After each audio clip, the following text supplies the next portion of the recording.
Hi everybody, today we're going to be talking about how to make 3D stuff look 2D. And there's kind of two ways to do this. One is using FreeStyle, which is this little checkbox over here in the render settings in the properties panel. And if you hit render, then as you can see here, now we have lines around our objects, that looks cool. And that's great for animation and things like that. On the other hand, there's another way to do it where you're basically using a shell, making the shell transparent, and then the inner object is actually going to kind of show through that shell and have that cell shaded look. And I'm going to show you how to do that real quick. So first thing to do is we're going to take our wonderful Suzanne monkey head here in our default cube. We're going to pull up on the interface over here, grab our shader editor, and then we're going to create a few different materials. But before we do that, I do want to add a couple different steps in here. First, we're going to grab our Suzanne or monkey head. We're going to add a modifier, generate, go down to solidify, make this just a little bit thicker. She's going to look like a little puffy. Like she just got stung by like a billion bees. That's fine. And then we're going to go down in that solidify modifier, uh, little stack here, go down to materials, material offset, and then add 1 to that. Sweet.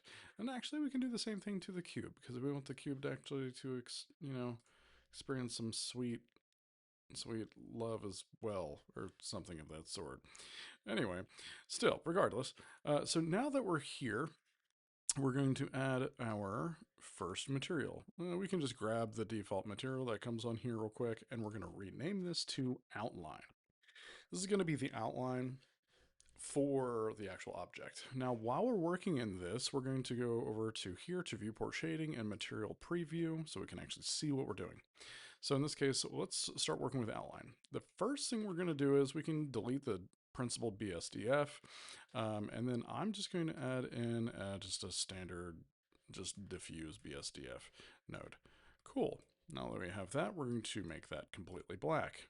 And from there, then we're going to add another shader. In this case, we're going to go with transparent. We'll put this one on top here, and then we're going to add a mix shader node. And then so what we're going to do is put the diffuse on the bottom, transparent on the top, and then on the factor, it's going to look a little weird up here, but the factor, what we're going to do with that is that we're going to go to input, go over to geometry, take back facing and plug that into the factor. Now, once we do that, it doesn't look like anything's happening yet, because once we go over to our material slots, if we add a new material slot, as you can see, immediately you can now see the underlying material, or what will become the underlying material that will show through, but we have that nice black outline. So let's create a new material. We'll just call this main, so on and so forth, and then we can change this to, like, say, a medium gray. Now, with that being said, if we want that cell shaded kind of like really stepped shading look, what we're going to do is we're just going to take that principled BSDF. That works perfectly fine. We could also use, a glossy BSDF or diffuse BSDF, so on and so forth. You can play around with these things, of course, naturally. But the one thing I'm going to do immediately is I'm going to do shader to RGB. You can search for this. And then shader to RGB. So what this is doing now is actually converting the shader to just purely just red, green, blue values, just color values. And then I'm going to add in everybody's favorite node, color, and then to a color ramp. And then we're going to change the interpolation on the color ramp to constant. Now when we do this, we're going to drag this all the way down here, give it like a little extra on the edges. And we're going to make this a medium gray. We're going to add another one of these little points here, and we're going to make this white for our highlights. If I can ever grab it. There we go. And you can play around with that, so on and so forth. But that looks pretty good.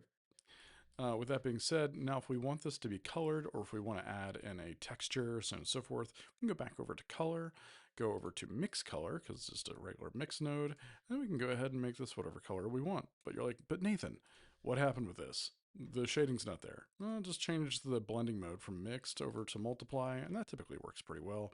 And you can use whatever color that you want to, including, again, whatever type of, textures that you want, like a noise texture, for instance, right?